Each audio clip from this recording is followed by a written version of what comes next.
안녕하세요. 경제학장 박사입니다. 자, 여러분, 한번 생각해봐요. 왜 어떤 일은 다른 일보다 훨씬 더 위험한데도 월급이 더 높을까요? 또 반대로 목숨을 거는 일인데 생각보다 보상이 적은 것 같은 경우는 왜일까요?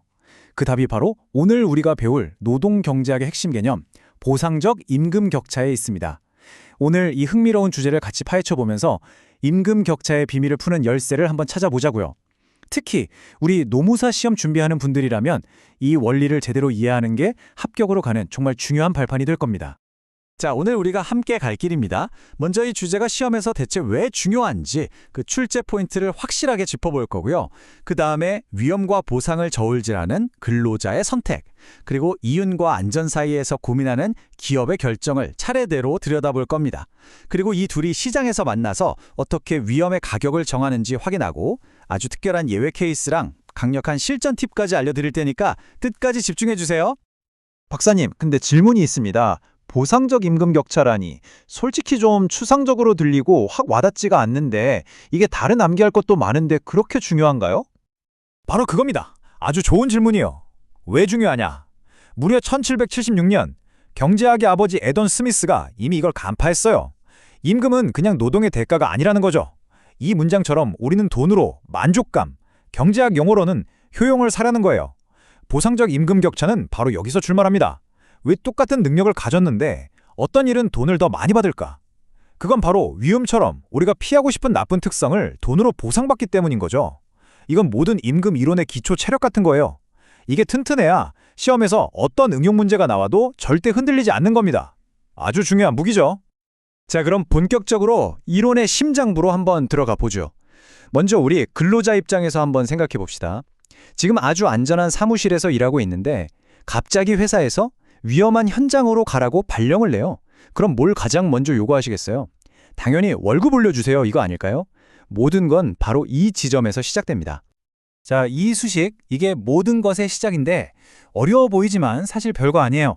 근로자의 만족감, 즉 효용유는 임금 W와 다칠 확률 P에 따라 결정된다. 바로 이 뜻입니다. 너무 당연한 얘기죠. 월급 W는 많을수록 좋고 다칠 확률 P는 낮을수록 좋잖아요.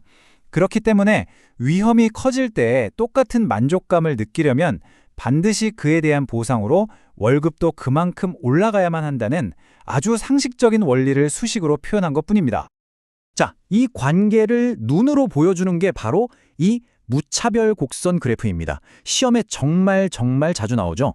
세로축은 임금, 가로축은 위험도. 근데 뭔가 좀 이상하지 않아요? 우리가 보통 경제학에서 보던 우하향하는 그래프랑은 다르게 이건 왜 오른쪽 위로 올라가고 있을까요? 바로 그 이유가 이 이론의 핵심입니다. 아, 알 것 같아요.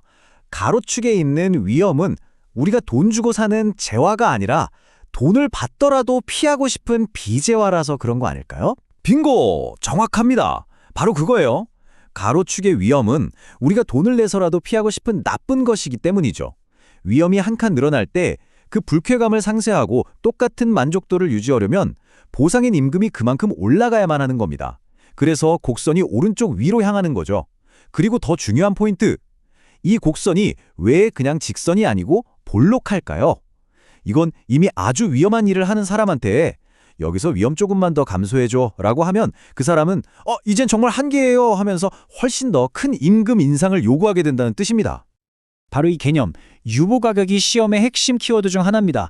방금 전 슬라이드 그래프에서 안전한 직업과 위험한 직업 사이의 임금 차이, 바로 그 델타 W를 말하는 거예요. 아주 쉽게 말해서 근로자가 자기 안전에 매기는 가격표라고 생각하면 됩니다. 최소한 이만큼은 더 줘야 그 위험 내가 감수하겠습니다 라고 말하는 금액인 거죠. 당연히 이 가격표는 사람마다 다 다르겠죠? 좋습니다. 지금까지는 근로자의 마음을 들여다봤어요. 이제 모자를 바꿔 쓰고 여러분이 회사를 운영하는 사장님이라고 한번 상상해 봅시다. 사장님의 가장 중요하고 어쩌면 유일한 목표는 무엇일까요? 당연히 이윤을 최대한 많이 남기는 거 아닐까요? 정답 아주 명확하죠?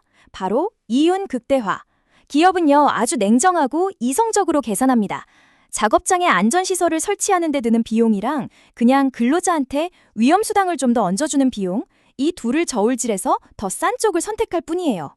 여기엔 어떤 감정도 섞일 여지가 없습니다. 이것이 바로 기업의 의사결정 원리입니다. 자, 이 표를 보면 상황이 한눈에 딱 들어오죠? 근로자는 자기 만족감을 극대화하기 위해서 주어진 위험에서 가장 높은 임금을 원하고요. 반대로 기업은 이윤을 극대화하기 위해서 가장 낮은 임금을 주고 싶어 합니다. 서로 원하는 바가 완전히 정반대예요. 자, 그렇다면 이 팽팽한 줄다리기는 과연 어디서 타협점을 찾게 될까요? 그 해답은 바로 시장에 있습니다. 드디어 오늘 내용의 하이라이트입니다. 이제 근로자와 기업, 이 두 주체를 하나의 시장에 모아서 보이지 않는 손이 위험의 가격을 어떻게 결정하는지 같이 한번 살펴보겠습니다. 노동경제학에서 가장 중요한 그래프 중 하나가 바로 이겁니다. 눈에 꼭 익혀두세요. 먼저 오른쪽 위로 올라가는 이 공급 곡선 S에 주목해주세요. 이건 뭐냐면 앞에서 우리가 배운 개별 근로자들의 유보 가격을 전부 다 모아놓은 거예요. 위험수당이 낮을 땐 에잇, 그 돈 받고는 못해 라는 사람이 대부분이겠지만 수당이 점점 높아질수록 그 정도면 나도 한번 해볼까 하는 근로자가 많아지니까 곡선이 이렇게 우상향하는 거죠.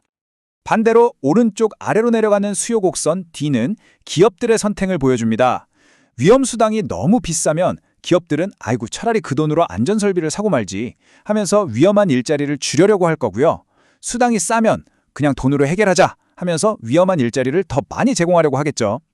그리고 마침내 이 두 곡선이 만나는 지점, 바로 이 P점에서 시장 전체가 합의한 위험의 공시가격, 즉 균형 보상적 임금 격차가 딱 결정되는 겁니다. 정말 아름다운 시장의 논리 아닌가요? 박사님, 그런데 여기서 궁금한 게 생겼어요. 정말 모든 사람이 위험을 돈으로 보상받아야만 하는 싫은 것으로만 여길까요? 혹시 위험 그 자체를 즐기는 사람은 없을까요? 야, 아주 예리한 질문이에요. 물론 그런 특별한 경우도 있습니다.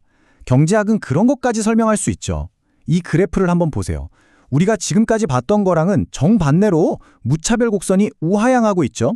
스턴트맨, 테스트 파일럿, 익스트림 스포츠 선수처럼 위험 자체에서 만족과 효용을 얻는 사람들입니다. 이런 사람들은 놀랍게도 더 위험한 일을 하기 위해서 오히려 더 낮은 임금을 기꺼이 받아들일 수도 있다는 거예요. 경제학은 이렇게 예외적인 경우까지 설명할 수 있는 아주 강력한 분석 도구입니다. 자, 지금까지 배운 이론이 단순히 책 속에만 갇혀있는 이야기가 아니라는 걸 보여드릴게요. 이 이론을 아주 극적인 실제 사건에 적용해 보면서 오늘 배운 내용을 머릿속에 확실하게 한번 각인시켜 봅시다.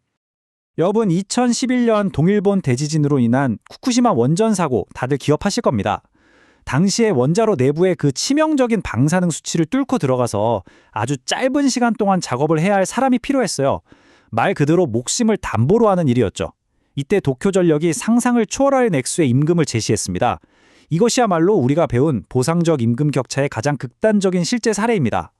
위험 P가 극한으로 치솟으니까 그에 대한 보상 W 역시 천문학적으로 높아진 거죠. 이 사례 하나만 딱 기억해도 오늘 배운 내용은 절대 잊어버릴 수 없을 겁니다. 자, 이제 마무리할 시간입니다. 오늘 우리가 함께 살펴본 내용, 이게 단순히 시험 범위의 한 챕터가 아니에요. 여러분이 앞으로 세상을 보고 노동시장을 분석할 수 있는 새로운 렌즈를 하나 장착한 것과 같습니다. 많은 수험생분들이 노동경제학 시험에서 소위 브레타, 그러니까 구석진 곳에서 나오는 예상 밖의 문제를 정말 두려워합니다. 하지만 진짜 두려워해야 할 건 그런 문제가 아니에요. 어떤 문제가 나와도 풀어낼 수 있는 핵심 원리를 모르는 바로 그 상태죠. 오늘 배운 보상적 임금 격차와 같은 기본 개념을 완벽하게 내 것으로 만들면요, 어떤 응용 문제가 튀어나와도 그 원리를 바탕으로 논리적으로 답을 만들어 나갈 수 있는 힘이 생깁니다. 오늘 우리는 왜 위험한 직업의 월급이 높은지에 대한 경제학적 논리를 파헤쳐봤습니다. 이제 여러분은 위험하니까 돈을 더 받지 라는 막연한 생각을 넘어서 그 뒤에 숨겨진 근로자의 효용, 기업의 이윤, 그리고 시장의 균형 원리를 명쾌하게 설명할 수 있게 된 겁니다. 이 자신감을 가지고 꾸준히 나아가시길 바랍니다. 다들 정말 수고 많으셨습니다.